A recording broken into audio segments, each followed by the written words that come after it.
تعليم مهارة انتظار الدور للأطفال ذوي طيف التوحد، استراتيجيات عملية لتعزيز المهارات الاجتماعية. تعد مهارة انتظار الدور من المهارات الاجتماعية الأساسية التي يحتاجها الأطفال للتفاعل الإيجابي مع الآخرين، سواء في المنزل، المدرسة، أو المجتمع.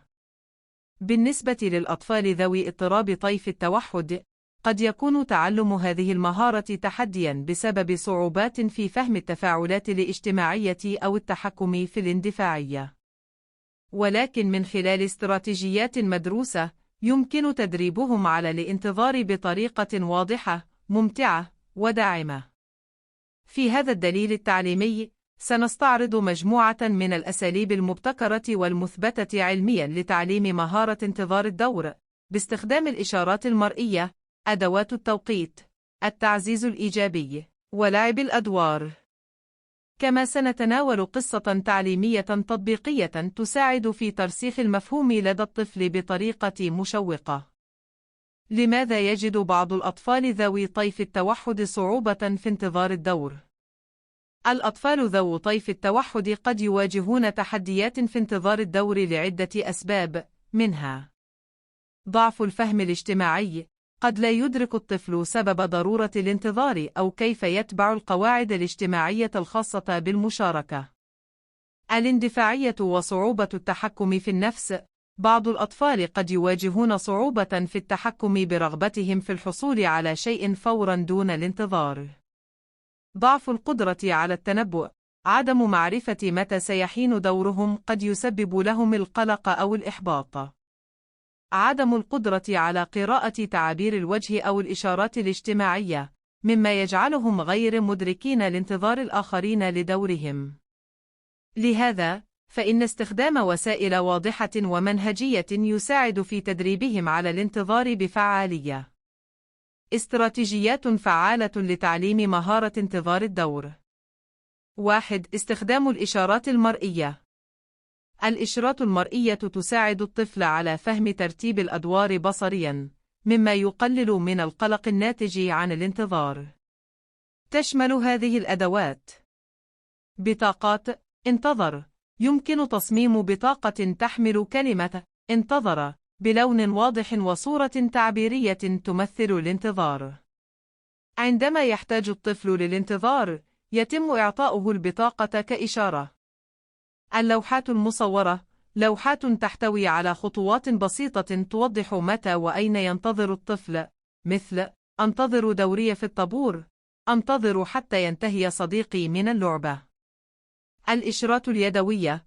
يمكن للمعلمين أو الأهل استخدام إشارات مثل رفع اليد أو استخدام رمز معين للإشارة إلى وقت الانتظار. 2. استخدام أدوات التوقيت.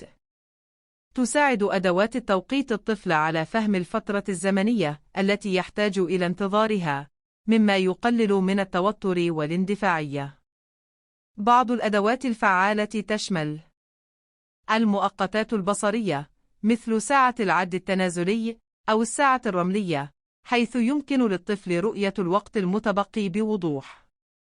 المؤقتات الرقمية ذات الألوان المتغيرة، تتغير الألوان تدريجياً حتى يحين دور الطفل، مما يوفر إشعاراً بصرياً واضحاً.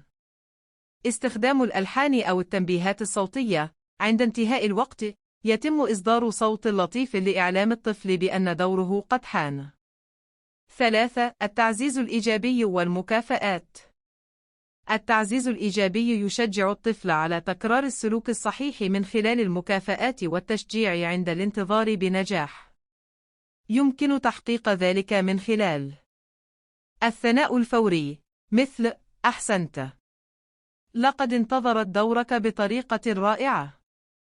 المكافآت الرمزية، مثل إعطاء الطفل نجمة ملونة على لوحة تحفيزية عند الانتظار بشكل صحيح. استخدام نظام المكافآت التدريجي. بعد عدة مرات من الانتظار الناجح، يحصل الطفل على مكافأة أكبر مثل وقت إضافي في نشاطه المفضل. 4. لعب الأدوار والمواقف التفاعلية. يعد لعب الأدوار من أكثر الطرق فاعلية لتعليم الأطفال مفاهيم اجتماعية جديدة.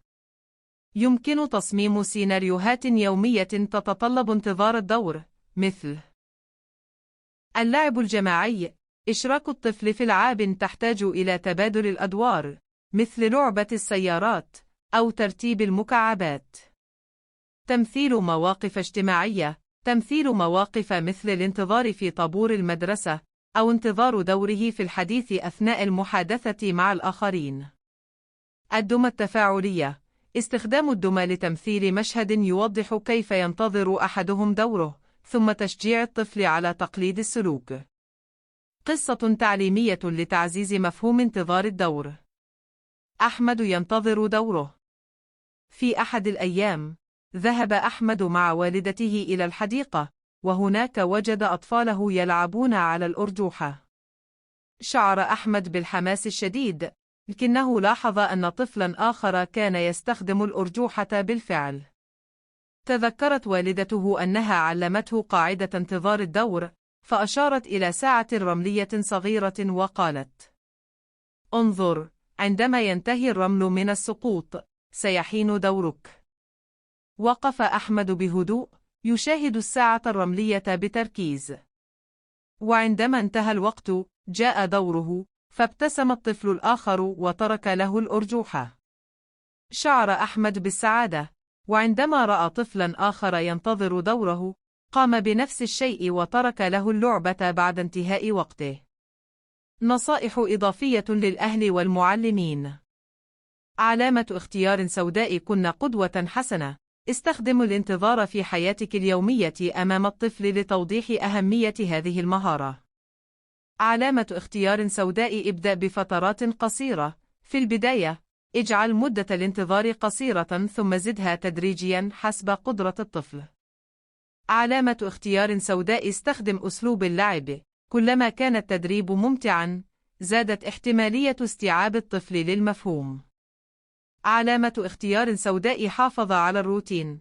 الأطفال ذو طيف التوحد يستجيبون بشكل أفضل عندما تكون التوقعات واضحة ومتكررة. علامة اختيار سوداء: كن صبورا وثابتا. التعلم يحتاج إلى وقت، لذا لا تتوقع نتائج فورية، واستمر في التعزيز الإيجابي. الخاتمة. تعليم مهارة انتظار الدور للأطفال ذوي طيف التوحد هو جزء أساسي من تطوير مهاراتهم الاجتماعية وتعزيز اندماجهم في المجتمع. باستخدام الإشارات المرئية، المؤقتات، التعزيز الإيجابي، ولعب الأدوار، يمكن جعل عملية التعلم أكثر سهولة ومتعة.